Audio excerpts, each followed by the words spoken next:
फिलहाल एक बार HUL को डिस्कस भी कर लेते हैं, क्योंकि जो सेट ऑफ नंबर्स आए उसमें रॉयल्टी, सेंट्रल सर्विस अरेंजमेंट, इस पर भी अभी हम फर्दर डिस्कस करेंगे। लेकिन आज ट्रेड क्या बनता है HUL पर? आज संतोष, HUL को कैसे ट्रेड करना चाहिए? कल जब एक स्लाइड हुआ HUL पे एशियन पेंट्स के नंबर के बाद, उसके बाद आप देखें तो जाते जाते रिकवर भी हुआ है। आज रिकवरी अटेम्प्ट करेगा फर्दर HUL? क्या दिख रहा है चार्ट्स पर?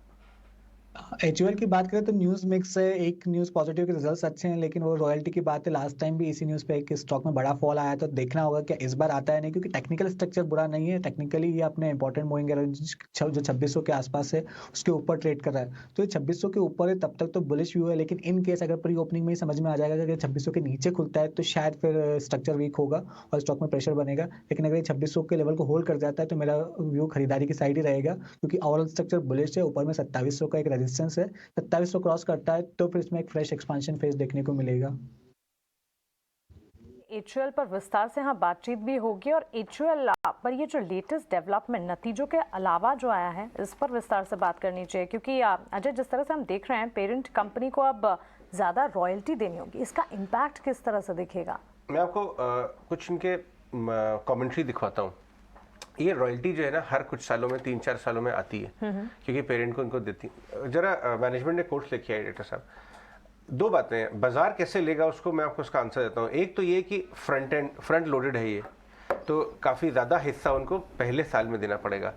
दूसरा, ये रॉयल्टी कुछ सालों में स्प्रेड आउट होती है, तो बाजार इसको ये लेगा कि कम से कम फ्रंट लोडेड हो गई, अब एक ओवरहैंग 3-4-5 साल के लिए हट गया, या बाजार कहेगा कि साहब प्रॉफिट पे इम्पैक्ट आएगा नेक्स्ट 1 ईयर में, देखना ये है। लेकिन मैं आपको इसके अंडरलाइन पॉइंट बताऊं, रॉयल्टी को अगर आप हटा के साइड में देखें तो इन्होंने कमेंट्री जो है रूरल मार्केट वगैरह की बहुत अच्छी दी है। और जब HUL बोलने लगे कि डिमांड में रिकवरी दिख रही है स्पेशली रूरल मार्केट में, तो एक बहुत बढ़िया बात है। इसीलिए जब एशियन पेंट की खराब वॉल्यूम ग्रोथ पे बाकी सब चीजें गिरी, HUL भी गिरा, लेकिन HUL तो शार्पली रिकवर कर गया। बाकी सारे स्टॉक्स एशियन पेंट्स वगैरह रिकवर नहीं किए। चलिए इस पर बिल्कुल विनी से एक बार समझ लेते हैं, उन्होंने काफी डिटेल में इसका एनालिसिस किया है। उसके बाद हम एक और वॉइस लेके आएंगे, बाजार कैसे ट्रेड करेगा HUL का इस भाव से। विनी आप बताइए सबसे पहले।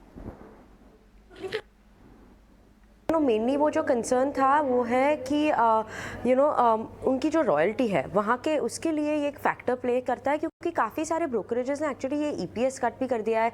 और वैसे जेफरीज की बात करें, JP मॉर्गन की बात करें, उन्होंने अपना EPS एस्टिमेट स्लाइटली कट किया है 1 to 2% के साथ। नाउ ओवरऑल देखें तो क्या हो रहा है कि उनकी नंबर्स तो इनलाइन ही आई थी, वॉल्यूम ग्रोथ भी इनलाइन थी, 5% पे ही थी, पर ये रॉयल्टी फैक्टर जो है 80 बेसिस पॉइंट की इंक्रीज होगी over the period of next 3 years, staggered manner में इंक्रीज होने वाली है। और फर्स्ट ईयर में जो है फेब से स्टार्ट होने वाली है, 1 फेब टू दिसंबर 2023 45 बेसिस पॉइंट की इंक्रीज वहाँ पे होने वाली है, फिर 25 बेसिस पॉइंट, फिर 10 बेसिस पॉइंट। सो सबसे ज़्यादा पहले जो इम्पैक्ट आएगा यही साल में आएगा, क्योंकि सबसे ज़्यादा जो इंक्रीज हो रही है 45 बेसिस पॉइंट की यही साल में हो रही है। तो obviously profit factor, margin factor, ये एक फैक्टर को माइंड में रखते हुए ब्रोकरेजेस ने EPS कट लिया हुआ है।